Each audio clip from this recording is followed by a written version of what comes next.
আমি আশিফাদের বাড়িতে এসেছি এবং গত 2-3 দিন ধরে এই মেশিনের বিষয়ে কথা হচ্ছিল। আমাদের বড় সেন্টারের মেয়ে খুবই মিষ্টি ব্যবহারের এবং মানে মিষ্টি স্বভাবের।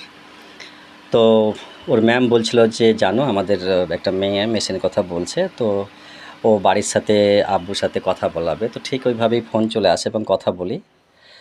তারপরে কথা হলো কি, মেয়েটার সাথে বড় সেন্টারে যে সবচাইতে কম দামি মেশিন হচ্ছে সোনি, এবং যতগুলো মেশিন আমরা ব্যবহার করি ওই দামেরই, দু একটা হয়তো আলাদা আছে, কিন্তু ওই কম দামেরই মেশিন আমরা যতগুলো আছে আমাদের বড় সেন্টার রাধানগর সেন্টারে সবগুলোই, কিন্তু এই মেশিনগুলোর দাম ওর থেকে অনেক বেশি।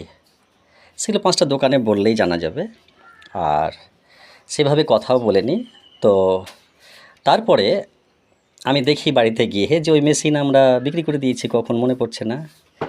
আমি তো চিন্তায় পড়ে যাই যে ওই ভদ্রলোক টাকাও দিয়ে দেয় আমাকে, আমি বাড়ি আসি দিয়ে কথা টাকা দিয়ে দেয়। এবার তো আমি চিন্তায় পড়লাম যে টাকা নিয়ে অন্য কথা কি করে বলবো। দিয়ে অনেকক্ষণ প্রায় 2 ঘন্টা আমি ভাবি, তারপরে বললাম যে উপায় তো নেই, না বললে তো আরও খারাপ হবে। দিয়ে আমি যে কোনো উপায়ে ওই মানে এই মেয়েটার বাবাকে দাদাকে ডাকলাম আমাদের বাড়ি। দিয়ে 3টে মেশিনকে আমি প্যাকেট থেকে খুললাম যাওয়ার আগেই, এবং প্যাকেটেই ছিল, দাদাকে দেখলো। তো সব মেশিনের বিষয়গুলো বলতে বলতে যে মেশিন আমি বর্তমানে নিয়ে এসেছি না বাড়ি, এই মেশিনের কিন্তু প্রথমে খুব জটিলতা দেখা দেয়। এগুলো পারবে না সহজে। এখানে 3টে কাজ হয়, প্লেনটা এখন করবে। এবং যাকে আমি দিয়েছি তাকে এই কথাই বলে দিয়েছি, আজকে যে মেয়েটাকে বলছি আমি সে কথাগুলো আগেও বলেছি, যে একটা বছর যদি ও না করে, তার আগেই শিখবে, কিন্তু একটা বছর পরে করবে, এখন প্লেনগুলোই করবে ও। তো এইসব কথাটা বলার পর যে এই আগামীতে এই কাজগুলো হতে পারে, ইন্টারলকের যে জিগজ্যাগ কাজটা হয়, মডিং হয় মানে ধারটা যে গোল হয়, এবং প্লেন সেলাই হয়, এবং দামটা শুনে ভদ্রলোক কিন্তু রাজি হয়ে যায়, এবং আমি বললাম যে এত টাকা দিতে হবে।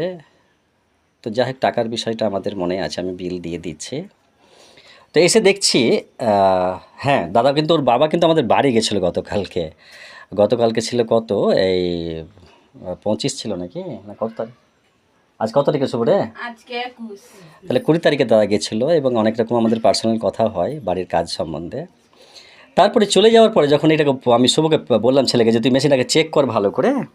তো এটা কিন্তু গত 15 দিন ধরে আমাদের বারান্দায় রাখা ছিল। তো এটা একটু দেখতে দেখতে কেমন লাগছে, একটু মানে ওই মেশিনে সব টাইলসে কাটছে, তো নোংরা করে দিয়েছিল। এবং যে আসে তাকে আমি মেশিন আবার দেখাই তো ফিটিং করে, তো বাইরেই পড়েছিল। আর এই টেবিলটা কিন্তু আমাদের অন্য, মানে আমরা যখন কাউকে দিই বা ভালো দিব বলি তখন এটাকে আমি প্রথমে দিয়ে